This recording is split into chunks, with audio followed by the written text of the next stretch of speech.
Assalamualaikum warahmatullahi wabarakatuh. Saya Anggum Sakilah, NIM 2102500004, kelas PTIKB, Prodi Pendidikan Teknik Informatika dan Komputer, Angkatan 2021. Pada video kali ini, saya akan menjelaskan mengenai sistem memori. Memori adalah bagian dari komputer yang berfungsi untuk menyimpan data dan program. Elemen dasar memori adalah flip-flop. Memori 4 bit. Beberapa tipe flip-flop dapat digunakan untuk membuat sebuah register. Jika DFF digunakan untuk membuat register memori 4 bit, susunannya dapat dilihat pada gambar berikut.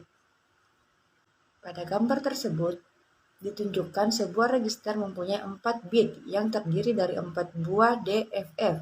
Data input dimasukkan secara paralel pada terminal A, B, C, dan D. Data pada input akan ditransfer ke output setiap ada pulsa clock secara paralel juga. Karena data input masuk secara paralel dan output juga secara paralel, maka rangkaian di atas disebut sebagai parallel input dan parallel output atau PIPO. Data yang disimpan pada rangkaian di atas tidak dapat digeser dari satu DFF ke DFF yang lain.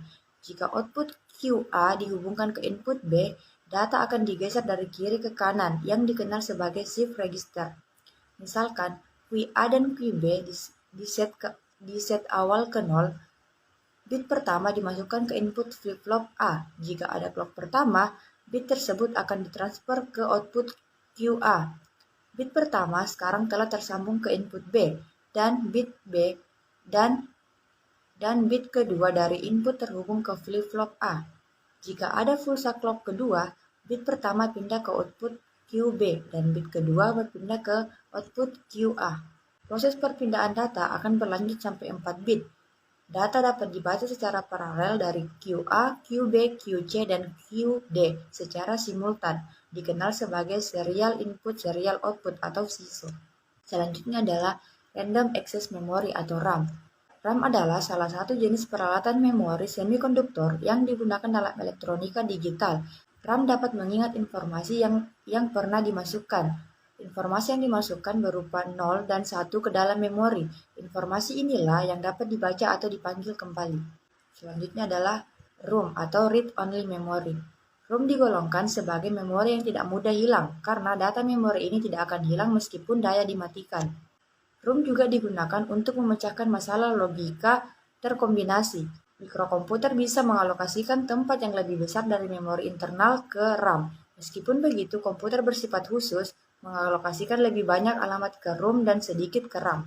Selanjutnya adalah PROM atau Programmable Read-Only Memory. PROM dapat berfungsi seperti halnya ROM, tetapi PROM dapat diprogram oleh pengguna maupun pabrik. Pabrik akan memberikan PROM kosong dengan semua bit yang bernilai 1 atau 0. Pengguna akan memprogramkan keping tersebut dengan menghembuskan saklar-saklar arah tunggal pada tempat-tempat tertentu yang bertujuan untuk mengubah arus logika pada tempat-tempat tersebut. Sekali diprogram, PROM tidak dapat diubah. Selanjutnya adalah EEPROM, Erasable Programmable Read-Only Memory. Pada EEPROM, pengguna dapat menghapus data yang telah tersimpan dan mengubah programnya. Program yang telah tersimpan dapat dihapus dengan menyinari sel memori dengan sinar ultraungu lewat jendela pada IC. Proses ini akan memakan waktu kira-kira 20-30 menit. Setelah proses ini, keadaan IC kembali kosong dan siap untuk diprogram ulang. Selanjutnya adalah EEPROM atau Electrical Erasable Programmable Read-Only Memory. Isi EEPROM dapat dihapus dan diprogram ulang di tempat dengan menggunakan isyarat elektrik yang sesuai. Lokasi-lokasi tertentu dari EEPROM dapat dihapus dan diprogram ulang tanpa mengganggu yang lain. Selanjutnya adalah memori inti magnetik. Memori inti magnetik merupakan memori penyimpanan data yang tahan lama dan umumnya digunakan dalam memori pusat pada komputer. Selanjutnya adalah rangkaian penjumlahan dan pengurangan. 1. Adder, penambahan terdiri dari half adder dan full adder. Yang kedua, subtractor atau pengurangan terdiri dari half subtractor dan full subtractor. Half adder adalah suatu rangkaian penjumlahan sistem bilangan biner yang paling sederhana. Rangkaian ini hanya dapat digunakan untuk operasi penjumlahan data bilangan biner sampai 1 bit saja. Selanjutnya full adder.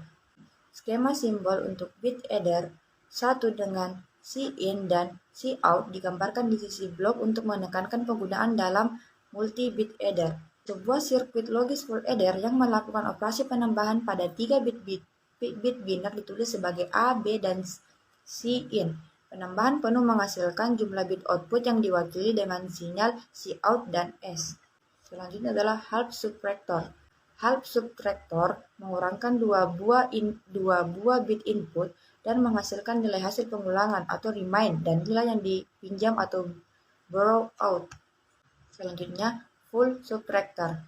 Sebuah full subtractor mengurangkan dua bilangan yang telah dikonversikan menjadi bilangan-bilangan biner. Masing-masing bit pada posisi yang sama saling dikurangkan. Full subtractor mengurangkan dua bit input dan nilai borrow out dan pengurangan bit sebelumnya. Baik, demikianlah presentasi dari saya. Kurang lebihnya mohon dimaafkan. Wabillahi taufiq wal hidayah. Wassalamualaikum warahmatullahi wabarakatuh.